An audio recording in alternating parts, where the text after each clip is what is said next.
Selamat pagi teman-teman dan sahabat-sahabat Sonora. Triple U Sales with Eloisa Lucas segera hadir untuk Anda di pagi hari ini. Dan ada topik-topik yang menarik sekali. Nah, di pagi ini Sales Mastery with Eloisa Lucas sudah siap bersama Anda. Nah, kita akan ngobrol bersama dengan Pak Eloisa Lucas, seorang theocentric motivator, sales trainer, dan juga leadership coach, serta managing director of Capstone Group. Nah, pagi ini sudah bersama beliau. Pagi ini ya, yuk kita akan ngobrol. Kemarin banyak hal. Kemarin baru basicnya kita sudah belajar tentang rave selling.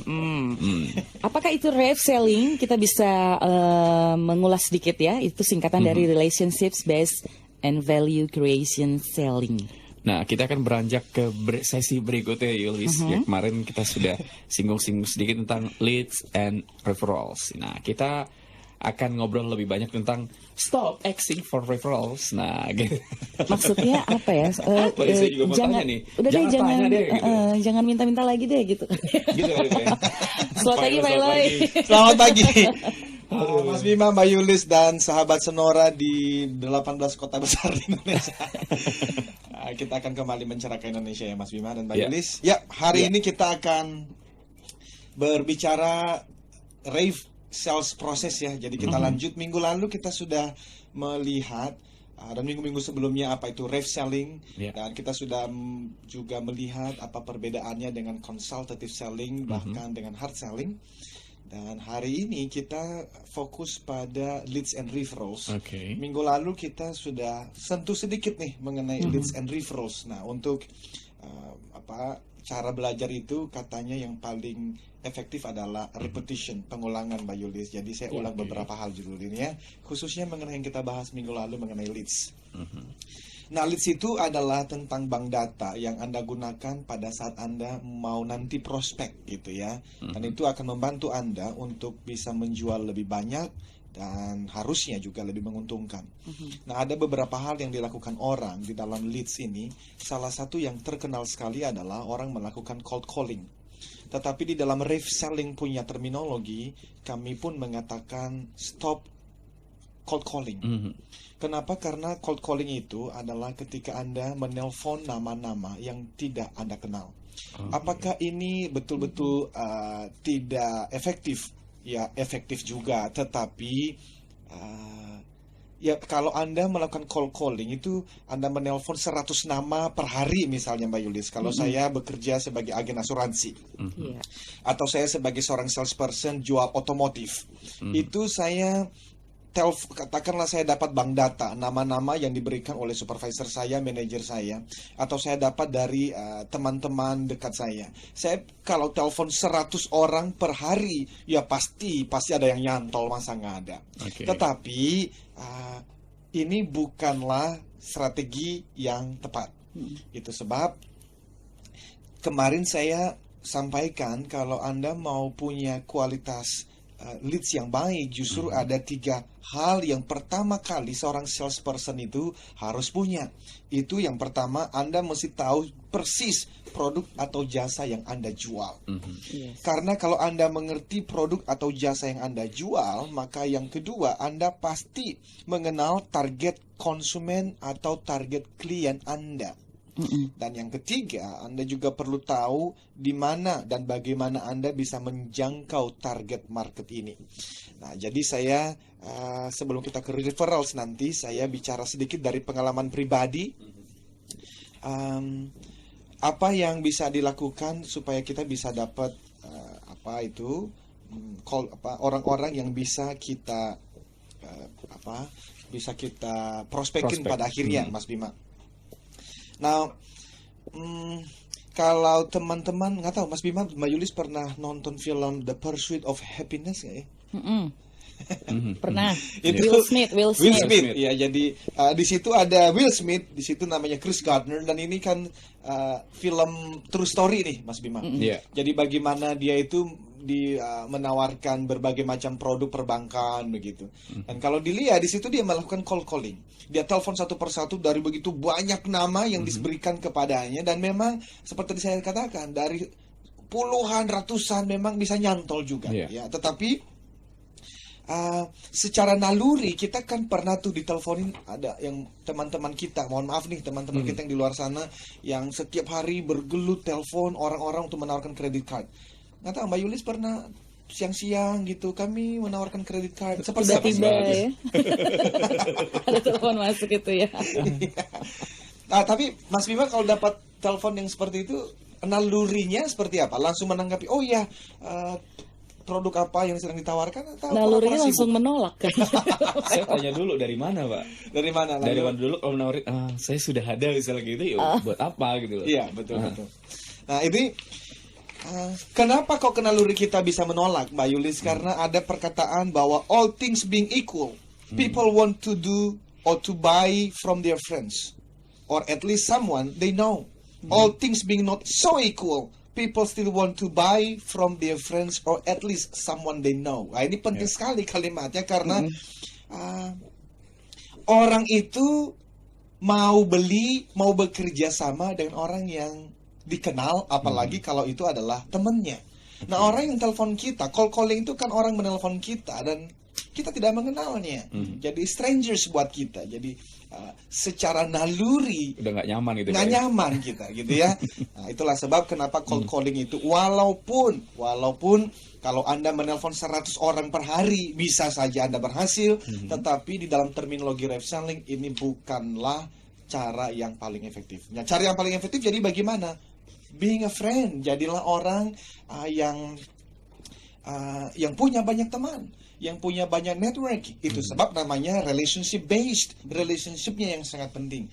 Tetapi sebelum kita membangun hubungan, kita mau nyampaikan dulu 3 hal yang harus dimiliki oleh seorang reseller kalau dia mau berhasil. Apa tuh, Pak? Yang pertama, mesti bisa senyum, Mas Bima. Oh gitu ya. Jadi nggak bisa kayak Paya Bangkok gitu. Kayak Bangkok. Ya nggak bisa. Paya berkerut gitu ya. Nggak bisa, karena namanya saja relationship based gitu ya.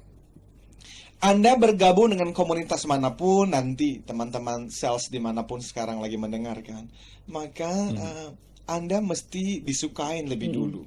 Nah, Anda disukain kalau senyuman ada di sana. Sehingga kalau Anda tipe orang yang senyum Anda senyum saja susah, kemungkinan sih mungkin sales bukan profesi yang tepat untuk Anda. Nah, yang kedua adalah Anda mesti menjadi orang yang mudah untuk memberikan pujian dan kata-kata positif kepada siapapun yang Anda temui setiap hari. John Maxwell itu dia punya satu rules namanya 30 second rules. Jadi John Maxwell mengatakan ketika bertemu dengan seseorang 30 detik pertama perhatikan sesuatu yang bisa Anda puji darinya. Tadi waktu bertemu dengan Mbak Yulis lagi berpikir 30 detik, tetapi karena kita diburu waktu saya nggak sempat mengatakannya.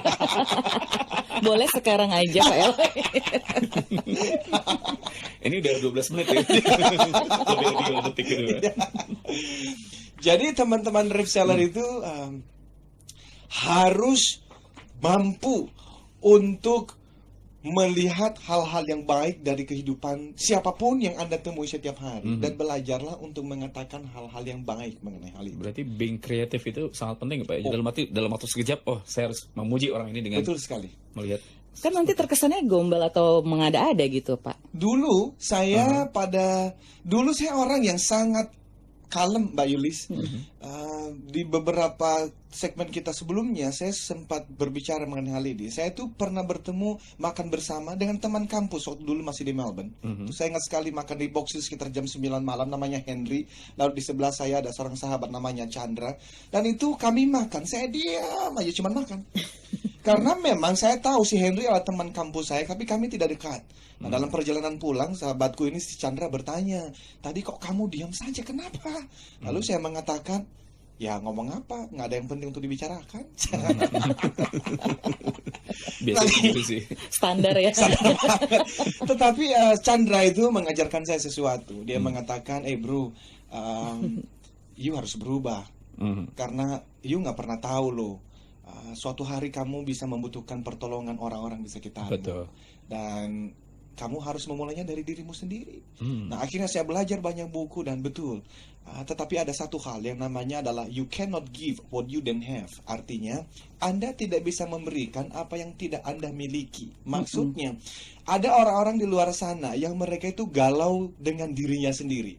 Dia tidak pede, dia stres sendiri. Ya, mungkin ada orang-orang yang sekarang bayaran kosnya itu belum beres. Pak Haji tadi pagi ngetuk di pintu rumahnya, bayar dong kontrakannya. Nah, orang seperti ini pergi jualan, Mas Bima. Jadi nggak bisa senyum dia, nggak bisa memuji karena dia sendiri tuh lagi galau karena kontrakan belum bayar. Tapi saya mau mengatakan kepada teman-teman sales, hey, udah, itu nanti dibayar setelah Anda dapat bonus. Anda dapat bonus kalau Anda bisa senyum, dan Anda dapat bonus kalau Anda bisa tampil sebagai orang yang antusias dalam kehidupan. Berikan lebih dulu. Berikan apa? Kata-kata yang manis, pujian, dan kata-kata positif pada orang yang Anda kenal. Nah, itu yang kedua. Yang kedua yang juga tidak kalah penting adalah berbicara sesuai dengan minat orang lain. Nah, ini penting. Banyak orang-orang sales itu masuk dalam industri sales karena mereka merasa, oh, gue jago ngomong nih. Saya kan jago ngomong. Lihat aja nih teman-teman saya ada di mana-mana. Hey, tetapi di dalam selling model, Anda justru tidak perlu dan bahkan tidak harus berbicara banyak. Justru Anda harus banyak mendengarkan. Nah, itu sebab yang perlu Anda lakukan adalah berbicara sesuai dengan minat prospek atau orang yang sedang Anda temui. Kalau Mbak Yulis, kita sudah pernah membahas ini, tidak suka bola misalnya. Mas Bima suka nonton bola, dan setiap kali bertemu Mas Bima ngomong terus-terusan mengenai bola, maka Mbak Yulis sudah jelas apa yang dia lakukan. Dia kabur deh. Kabur. Kenapa? Karena Mbak Yulis tidak nyaman. Jadi teman-teman reseller di seluruh tanah air, kalau Anda mau membangun hubungan baik, ini adalah 3 hal yang paling mendasar. Hiasilah wajah Anda dengan senyuman. Yang kedua, berikanlah pujian, kata-kata positif kepada semua orang yang Anda temui setiap hari. Dan yang terakhir adalah berbicara sesuai dengan minat orang lain. Jadi kalau prospek Anda sukanya golf misalnya, Anda tidak harus menjadi seorang yang jago dalam bidang golfing. Bahkan mungkin Anda tidak pernah pegang sticknya. Tetapi teman-teman, paling tidak Anda bisa memberikan pertanyaan-pertanyaan. Contoh, ini senior nih, Dale Carnegie di dalam bukunya How to Win Friends and Influence People. Dia berbicara mengenai pengalaman ketika dia diundang di dalam salah satu acara makan malam. Dan ketika dia datang, di sampingnya yang duduk adalah seorang farmer, seorang petani. Dan Dale Carnegie mengatakan dia tidak mengenal banyak tentang dunia pertanian, tetapi yang dia tahu adalah cara bertanya. Maka dia memberikan pertanyaan yang pertama, Bung, bekerja sebagai apa? Oh ya, saya sebagai seorang petani. Oh, saya sebagai seorang speaker dan penulis, kata Dale Carnegie. Lalu Dale Carnegie bertanya yang kedua, apa yang Anda suka tentang pertanian? Lalu dia bertanya yang lain, pengalaman-pengalaman apa yang paling menarik di dalam dunia pertanian? Nah, orang ini ngomong, kenapa? Karena itu dunia yang dia tahu. Dan pada akhirnya, singkat cerita, ketika Dale Carnegie pulang di dalam buku itu, dia mengatakan, farmer ini juga pamitan pada si tuan rumah, dan dia berkata, wow, malam ini saya bertemu dengan seorang komunikator yang sangat hebat. Dan karena Dale Carnegie dalam buku itu mengatakan, komunikator ulung yang hebat. Komunikator ulung hebat apa? Saya tidak berkata banyak. Saya hanya memberikan pertanyaan-pertanyaan yang pas, lalu saya mendengarkannya. Nah, ini penting sekali. Stop dulu sampai di situ ya, Pak Ella ya. Kita akan menjadi komunikator yang lebih hebat lagi ya, Pak Ella. Oke, teman-teman dan sahabat-sahabat Sonora, ada yang mau ditanyakan tentang ref selling ini? Nah, tadi baru 3 kuncinya untuk kita bisa menguasai, setidaknya ada 3 hal yang penting banget ya, Yuli tadi ya. Jangan Senyum, lupa. puji, katakan hal yang positif begitu, berbicara sesuai minat orang lain. Nanti Anda yang mau bergabung silahkan langsung saja interaktif dengan kami di 0216337783 atau SMS 0812129200 atau bisa lewat Twitter, mention saja di Sonora FM 92 @SonoraFM92 atau @EloySaluku. Tetap bersama kami. Baik, kita akan lanjut lagi ya, Yulis ya, masih di Sales Mastery with Eloy Saluku tentang ref selling di pagi ini. 3 hal tadi ya. Ya, jangan lupa senyum, puji, dan katakan hal-hal positif tentang orang lain hanya dalam waktu 30 detik pertama pertemuan ya, Pak Elo, ya.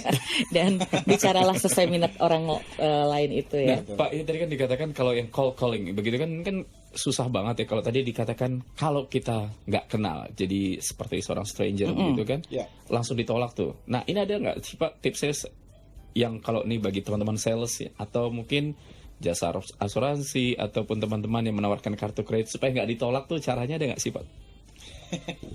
Caranya ya reselling ini. Iya, tapi dalam arti Kesan pertama orang langsung ini ya. Kalau kita langsung kan minat. nggak tahuan tuh Pak. Sebetulnya penolakan adalah bagian dari kehidupan para salesperson dimanapun ya, Mas Bima. Bahkan ada satu perusahaan itu dia memberikan reward bagi salespersonnya yang paling banyak ditolak dalam 1 minggu. Oh. Persis. Oleh karena banyak orang sales di luar sana yang gagal dalam profesinya karena mereka takut ditolak. Yeah. Dan bayangkan Mbak Yulis, kalau kita hidup sebagai kita menjalankan profesi sebagai seorang salesperson dan kita itu tidak takut ditolak. Maka itulah salah satu cara yang dilakukan oleh satu perusahaan ini. Justru setiap minggu mereka menghitung tuh siapa yang minggu ini paling banyak ditolak, maka dia akan dapat reward. Akhirnya dalam perusahaan itu ditolak itu bukan sebagai momok lagi, justru sebagai sesuatu yang mereka tertawakan bersama-sama. Nah, tetapi setelah sekian lama, setahun 2 tahun, orang-orang ini mereka menjadi orang-orang yang tanpa takut lagi. Dan kita sudah pernah berbicara mengenai topik ini 1 bulan yang lalu. Tetapi bagaimanapun tentu sebisa mungkin ya kita tidak mau ditolak.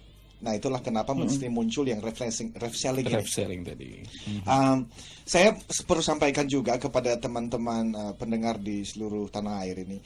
Sekali lagi bahwa cold calling bukan tidak berhasil sama sekali. Saya masih ingat Mas Bima itu di dalam profesi saya sejak tahun 2004 sampai sekarang itu jualan training. Jadi saya sebagai seorang sales yang jualan. Dan cold calling saya pernah berhasil sekali. Keberhasilan saya masih ingat sekali. Waktu itu saya kirimkan proposal saya dan saya telepon berkali-kali kepada ibu, nggak tahu beliau mendengar atau tidak, tetapi ada Ibu Priyanti Syarif, itu adalah Learning and Development Division Head Bank OCBC NISP waktu itu sekitar tahun 2008-2009.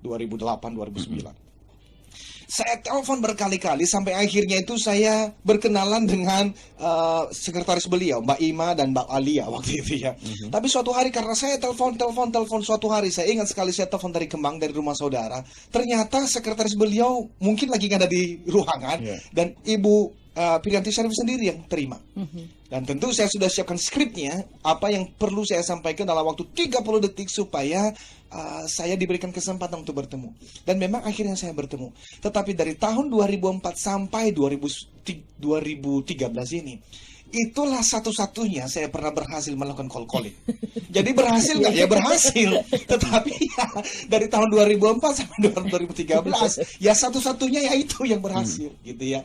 Nah, maka tadi kalau Mas Bima mengatakan caranya bagaimana, ya kita mesti membangun hubungannya.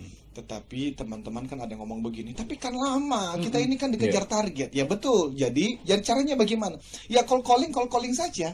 Teruskan saja, tetapi teman-teman jangan berhenti pada metode dan cara call calling. Karena sesungguh-sungguhnya walaupun itu berhasil, tetapi bukan cara yang paling efektif. Jadi saya tidak mengatakan jangan call calling sama sekali, karena dulu waktu saya pertama memulai juga ya mesti melakukannya. Tetapi sembari Anda melakukannya, tolong dengarkan 3 tips yang akan kita sampaikan ini, yang mau kita sharingkan, dan lakukanlah itu supaya pada waktunya nanti Anda tidak perlu cold calling lagi. Sejak tahun 2010 Mas Bima, saya tidak pernah lagi cold calling. Sejak buku saya Life Success Triangle muncul di Gramedia, saya tidak pernah cold calling lagi, karena ternyata itu adalah salah satu cara efektif untuk mendapatkan orang menelpon Anda dan meminta jasa atau produk yang Anda berikan. Nah, yang pertama, dari pengalaman pribadi ya, pilih satu produk atau jasa yang Anda senangi atau bangga jualin. Banyak teman-teman salesperson di luar sana, mereka itu ditolak karena waktu mereka menawarkan barangnya saja, itu mereka nggak antusias. Kenapa dia nggak antusias? Karena dia jual barang dan produk yang dia sendiri nggak suka. Nah, dari pengalaman, dari bicara dengan banyak orang-orang sales yang berhasil, ratusan jurnal dan referensi penelitian yang saya baca, menjadi orang sales yang berhasil, you have to do what you love. Anda pilih produk jasa yang kira-kira Anda tuh kalau menjual pada istri, pada mertua, pada keluarga, Anda itu bangga menjual. If you don't, kalau Anda tidak bangga menjual pada istri dan kerabat terdekat Anda, kemungkinan besar Anda itu salah profesi. Jadi kalau Anda jual mobil, Anda mesti kenal apa mobil yang Anda jual. Dan Anda mesti mengenal benefit, manfaat, kebaikannya. Dan Anda menjual itu kepada orang-orang terdekat dan orang lain di luar sana. Tapi yang kedua, setelah Anda memilih profesi, produk, jasa yang Anda jual, maka dari pengalamannya, saya usulkan kepada seluruh salesperson itu bergabunglah dengan salah satu komunitas. Club. Komunitas itu tetapi yang sesuai dengan target pasar Anda. Dan ketika Anda bergabung dengan salah satu komunitas, jangan datangnya tuh sekali setahun. Karena ingat, kita sudah pernah berbicara di talk show sebelumnya, your name is your brand. Nama Anda adalah sebuah merek. Jadi kalau Anda bergabung dengan sebuah komunitas, katakanlah arisan dari pulau tertentu misalnya, atau dari profesi sales, ada perkumpulannya, atau ada perkumpulan-perkumpulan yang lain khusus untuk agen orang-orang di segmen di target pasar Anda misalnya. Waktu Anda bergabung di sana, usahakan justru bisa jadi panitia, bahkan leader di situ. Kenapa? Karena itu menjadi satu tempat di mana orang-orang akan bertemu dengan Anda. Dan ingat ya, semakin banyak orang yang mengenal Anda, semakin banyak kemungkinan untuk Anda mendapatkan leads dan mendapatkan penjualan. Oke. Ya, kita harus break lagi, Pak Eli. Kita akan ikuti tanda waktu dulu ya. Dan baru 2 tips nih ya. Iya. Cintai apa yang Anda sukai tadi ya. Betul. Kedua, ikuti komunitas. Masih ada satu lagi teman-teman, ditunggu dengan sabar ya. Kita break dulu. Baik, Yulis lagi bingung. Mau praktek apa? Saya mau mempraktekkan itu tadi. Bagaimana dalam 30 detik bisa memuji orang. Tapi saya orangnya gampang memuji sih sebetulnya. Kalau suka dipuji atau gampang? Sebetulnya lebih suka dipuji ya. Oke. Tadi ada 2 hal ya Pak. Tadi suka ya apa yang Anda jalankan begitu ya. Ya. Kemudian ikuti komunitas. Satu lagi nih apa nih Pak tips supaya kita di live selling bisa berhasil? Ya. Ini jadi mesti belajar untuk menulis, Mas, atau sharing. Dari pengalaman saya sendiri itu ya. Saya bergabung dengan salah satu komunitas, dan dulu saya bergabung dengan komunitas-komunitas itu sebetulnya bukan karena sekedar saya ingin jualan, tidak, tetapi karena memang saya suka. Tapi di situ saya bisa sharingkan ide-ide saya, dan akhirnya ada orang-orang yang mulai tertarik, dan itu akhirnya ada yang meminta untuk saya sharing di perusahaan mereka, kan begitu ya. Lalu saya mulai menulis. Saya ingat sekali dulu saya menulis di beberapa blog. Salah satunya saya sempat menulis sekitar setahunan itu di websitenya Pak Andri Wongsu, yang pada akhirnya nanti itu tulisan itu, artikel itu menjadi sebuah buku yang menjadi Life Success Triangle. Jadi teman-teman sales itu udah nggak zamannya berpikir begini loh. Oh, saya ini orang lapangan, saya nggak suka baca apalagi nulis. Nggak bisa bro, karena sekarang persaingannya gila-gilaan. Kalau Anda tetap pada mindset yang lama, bahwa pokoknya saya mau udah dari door to door aja dah, jual aja dah, konvensional sampai gitu. kapan? Capek Anda gitu. Anda harus sampai pada satu titik di mana customer itu mencari Anda. Nah, bagaimana Anda melakukannya? Maka values, benefit Anda di luar sana mesti semakin banyak orang yang tahu. Nah, kalau sekarang saya bisa duduk di sini bersama dengan Mas Bima, Mbak Yulis di Sonora, itu adalah buah dari perjalanan dari bertahun-tahun yang lalu. Dan saya beberapa waktu yang lalu bisa bertemu dengan 4 orang, 5 orang CEO. Karena mereka mendengarkan saya berbicara di Sonora seperti ini. Saya bisa berbicara beberapa waktu yang lalu di Mandiri Tunas Finance. Karena CEO-nya itu mendengar saya berbicara di CEO di Sonora, Mas. Jadi penting sekali kalau Anda bisa punya media di mana Anda itu bisa menyampaikan ide-ide Anda. Paling murah itu sekarang kan blog. Anda bikin blog Anda sendiri. Tetapi nanti orang sales mengatakan, tapi saya nggak suka, mana ada waktunya. Well, Anda mau jadi salesperson sampai mati, dan pendapatan Anda begitu-begitu saja, lakukanlah konvensional seperti yang Anda lakukan selama 10 tahun terakhir. Tetapi rate selling mengatakannya, Anda bisa mendapatkan lebih kalau Anda mau bayar harga sedikit lagi saja. Jadi kalau Brian Tracy ngomong begini, yang pertama orang-orang salesperson bangun lebih pagi. Lo ngapain bangun lebih pagi? Anda tuliskan satu halaman saja mengenai profesi Anda, mengenai produk atau jasa yang Anda jual. Atau minimal 20 menit pertama di pagi hari, salesperson, bacalah sesuatu yang berhubungan dengan motivasi, berhubungan dengan produk Anda, berhubungan dengan jasa Anda. Wake up early, bangun lebih pagi. Dan ketika Anda bisa menuliskan sesuatu, sharingkan itu ke banyak orang, memang itu mungkin dalam 1 bulan, 2 bulan pertama tidak dapat hasilnya. Maka tadi cold calling jalan saja, enggak apa-apa. Seperti pertanyaan teman kita ini, saya kerja di perbankan, apakah strategi canvassing itu efektif? Saya akan mengatakan tidak efektif, tetapi apakah berarti sama sekali tidak ada hasilnya? Ada.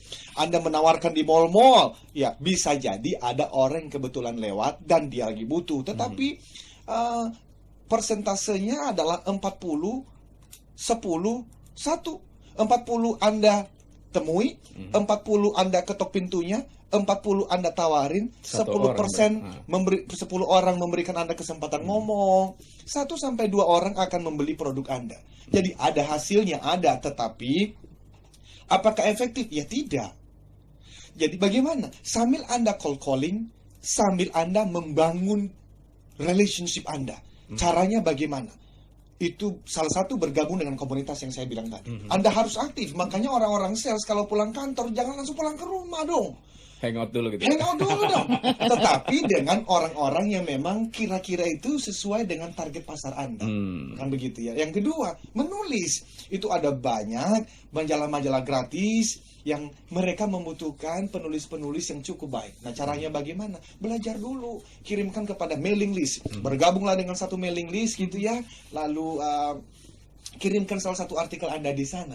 Nanti sekali Anda mendapatkan respon, "Wah, thank you ya, tulisannya bagus." Anda itu termotivasi untuk semakin giat menulis. Dan suatu hari keluarkanlah mungkin pocketbook Anda tentang bagi Anda yang jual asuransi, 10 tips memilih asuransi untuk anak Anda misalnya. Wah, ketika Anda mengeluarkan itu kasih ke teman-teman gitu ya, Anda itu sudah menyampaikan kepada pasar bahwa saya ahli dalam bidang ini. Dan ketika orang melihat Anda ahli dalam bidang tertentu, orang akan mencari Anda.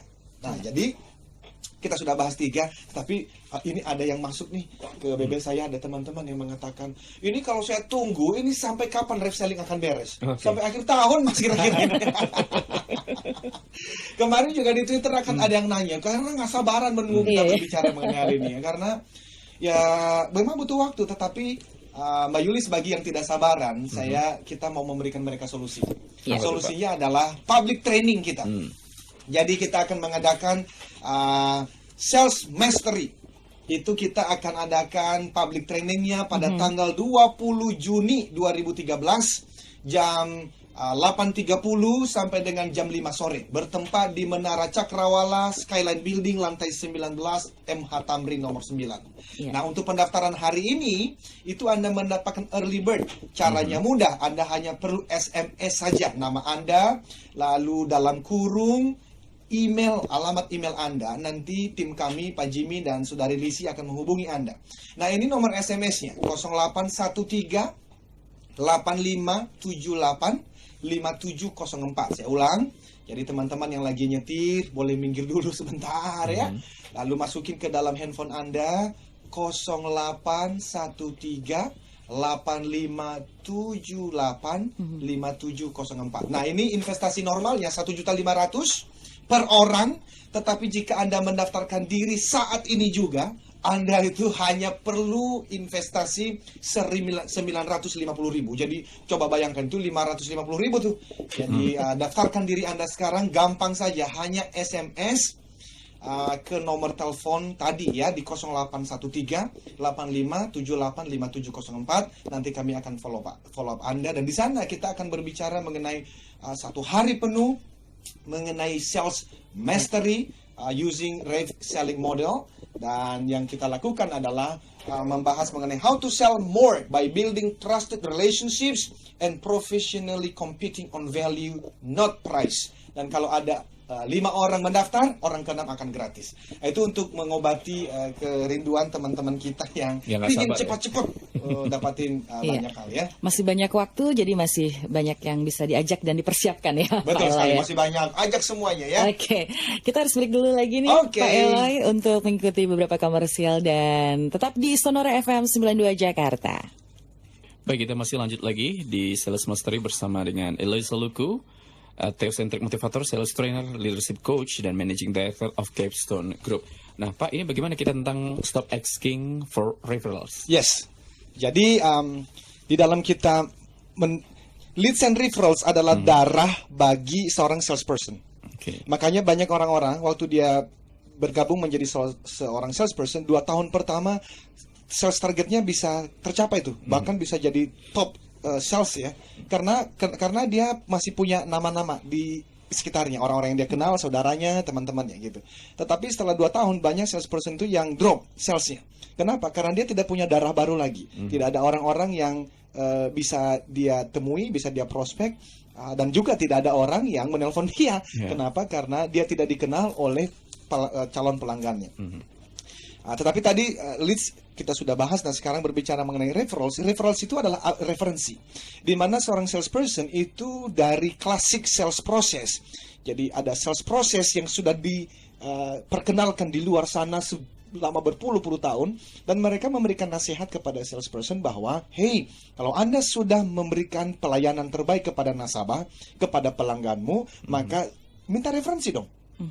Nah, sekali lagi yang terjadi kepada para salesperson selama ini adalah mereka takut apa? Takut ditolak lagi. Tetapi orang-orang guru-guru sales di masa lalu mengatakan, ya sekali lagi jangan takut dong. Tetapi di dalam rave selling justru kami mengatakan stop asking for referrals. Berhenti dan jangan meminta referensi dari pelanggan Anda.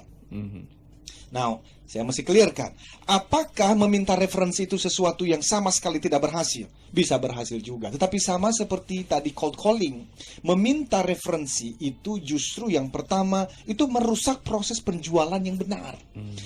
Filosofi penjualan yang benar adalah giving and serving.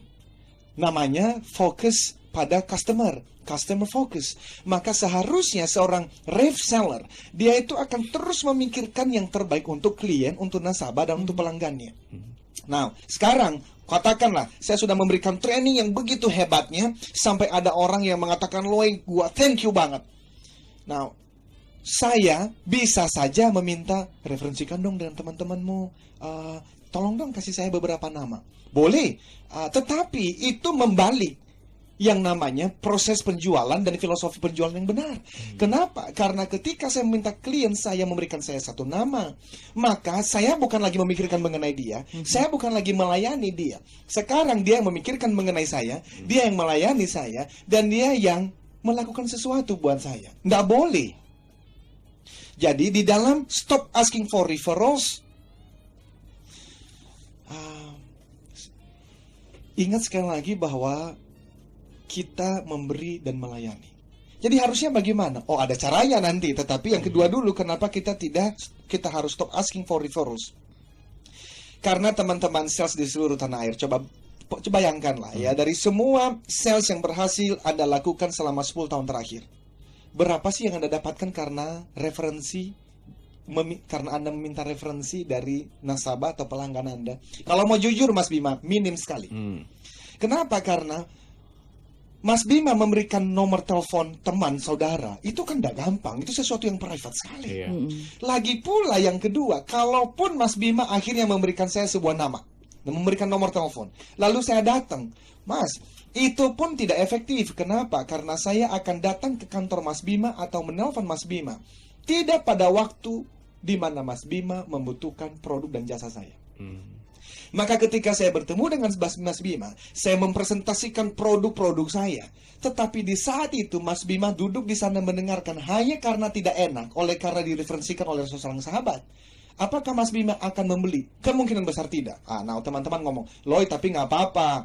Karena kan paling tidak saya sudah menyampaikan sebuah informasi. Kan misalnya 10 tahun ke depan, 1 tahun ke depan dia butuhkan, dia akan telepon saya. Betul, tetapi sekali lagi, meminta referensi silakan saja, tetapi bukan cara yang paling efektif.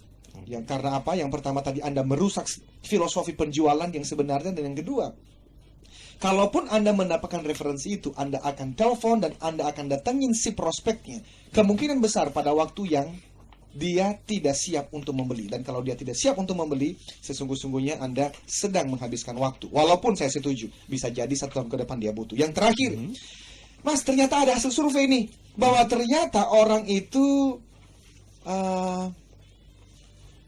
mendapatkan referensi bukan karena, memberikan referensi bukan karena diminta. Jadi ini ada orang bernama Julie Little Child melakukan survei kepada lebih dari 1.000 orang.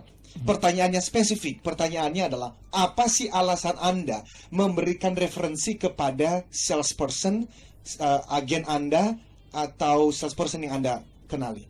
Ternyata kalau dihitung-hitung, Mas, itu 98% orang memberikan referensi karena temannya meminta rekomendasi. Contoh, Mas, saya misalnya mau ke dokter gigi, saya lagi sakit gigi, maka ketika kita lagi ketemu, saya lagi, gigi saya sakit nih. Biasanya kalau ke dokter gigi di mana, Mas Bima? Mas Bima akan membicarakan dokter gigi yang Anda kenal ketika bertemu dengan teman, saudara yang sedang membutuhkannya. Jadi 98% orang memberikan referensi tentang siapa agen asuransinya, siapa penjual mobilnya, karena ada kebutuhan seorang teman, seorang saudara, seorang sahabat. Hanya 2%, Mbak Yulis, orang memberikan referensi karena diminta. Nah, 2% dari 1.000 peserta survei itu kecil sekali, hampir 0%, Mas. Jadi, teman-teman di seluruh tanah air, jadi kalau begitu harus bagaimana? Nah, minggu depan tentu kita akan membahas, jikalau referensi jangan diminta. Lalu bagaimana? Kan saya butuh darahnya nih. Teman-teman, sabar. Minggu depan kita akan bahas secara tuntas begitu ya. Jangan lupa juga, ini untuk Anda yang udah nggak sabar juga ikutan Sales Mastery. Nah, untuk tanggal 20 Juni 2013 di Skyline Building Jakarta, langsung saja daftar lewat SMS, tulis nama, kemudian lengkapi dengan alamat email Anda, nama spasi alamat email, dan kirim ke 0813 8578 5704 0813 8578 5704. Dan sampai di sini dulu Sales Mastery bersama dengan Eloy Saluku. Saya Bima. Saya Yulis. Saya Eloy. Katakan Yes, I can. Salam sukses. Triangle.